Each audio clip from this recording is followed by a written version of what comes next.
पण त्यांनीही तिकडे जाऊन आयडियोलॉजी सोडलेली नाही ना, त्यांनीही तिथे कटेंगे बटेंगेचा विरोध केला अजित पवारांनी. व्यवसाय कोणाचा विरोध, शक्ती कोणाला देत आहे, त्याचा लाभ कोणाला मिळतोय. तुम्ही ज्यांच्या सर्वेत बसलात त्यांना काही लाभ मिळतो का नाहीचा, आणि तो लाभ जे घेत आहे त्यांची भूमिका जातीवादी नाही. अच्छा, मी पंतप्रधान मोदींचा एकदा इंटरव्ह्यू केला होता, तर त्यात मी त्यांना हा तुमच्याविषयी प्रश्न विचारला होता. तर ते त्यावेळेस काय म्हणाले होते की जहां तक शरद राव का मामला है वो उनके घर में विरासत का झगड़ा है, विरासत काम करने वाले बेटे को जाए या फिर बेटी को जाए, इसमें हमारा कुछ नहीं है. म्हणजे त्यांचं असं म्हणणं होतं की तुमच्या इथे त्याचं काय म्हणणं मला समजतं, त्याला कवीचे अर्थ नाही. आमच्या घरात जागेवरनं सत्तेवरनं बदलते असं ते दाखवण्याचा प्रयत्न करतो. सुप्रिया सुळे ही चौथ्यांदा निवडून आहे. आज नाही, 1, 2, 3, 4 निवडून आली, डायरेक्ट लोकांच्यात निवडून आली. मग त्या ठिकाणी दुसरे आमचे सहकारी आहेत कुटुंबाचे, त्यांचा इंटरेस्ट त्या जागेवर कधीच नव्हता. आणि दुसऱ्या बाजूने सुप्रियाचा इंटरेस्ट विधानसभेवर अजिबात नाही आहे. तिला संसदीय राजकारणात इंटरेस्ट आहे आणि ती काम तिथं करते.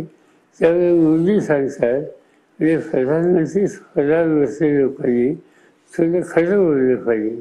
कारण प्रधानमंत्री पद ही इन्स्टिट्यूशन आहे, तिची प्रतिष्ठा ठेवली पाहिजे. अशी उत्तरं किंवा असं भाष्य प्रधानमंत्र्यांनी करणं, याचा अर्थ या पदाचा गरिमा आपण तिथंच राखतोय याचा विचार त्यांनी करण्याची आवश्यकता आहे. ठीक आहे. आता तुम्ही सुप्रिया सुळेंचं हे केलं की त्या 4 वेळा निवडून आल्या. तुम्ही मागे असंही म्हणालात की दादांना तुम्ही सगळं दिलं आणि सुप्रिया सुळेंना तुम्ही काही दिलं नाही.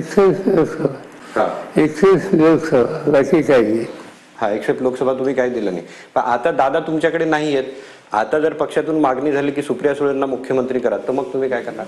तिचा इंटरेस्ट नाही, तिचा इंटरेस्ट फायद्याची राजकारणाचे असं मला दिसतं.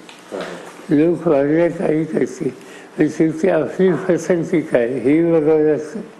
आणि आमच्या पक्षामध्ये निर्णय विषय कोण असेल तर विधानसभेचे सदस्य बसतील आणि एकत्र बसून ते निर्णय घेतले. आणि दुसरी गोष्ट अशी की उद्या प्रमुखपद आमच्याकडे बहुमतच नाही, निवडणुकीचे निकाल नाही आणि त्याच्या आधीच तुम्ही मुख्यमंत्री वगैरे वगैरे या चर्चा करायला याला काही अर्थ नाही.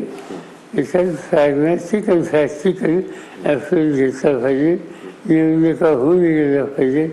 किती नंबरला येतो तो नंबर कसा आहे, तो 2-3 पक्षांनी एकत्र सरकार बनवायचं आहे तर सिंगल पार्टीचा आहे. आता आमचा प्रश्न आला तर सिंगल पार्टी म्हणून आणि एवढ्या जागा सगळ्यात होत नाही की जेणेकरून उद्या मुख्यमंत्री पदाची स्वप्न बघावी. तो नंबरही आम्ही तुमचा नंबरही कमी आहे, काँग्रेसपेक्षा कमी. आम्ही तिघे एकत्र येऊ, संख्या चांगली असली ते एकत्र बसून साधारणतः ज्यांना जास्त जागा आहे त्यांना प्राधान्य देऊ आणि उत्तम सरकार लोकांना देऊ.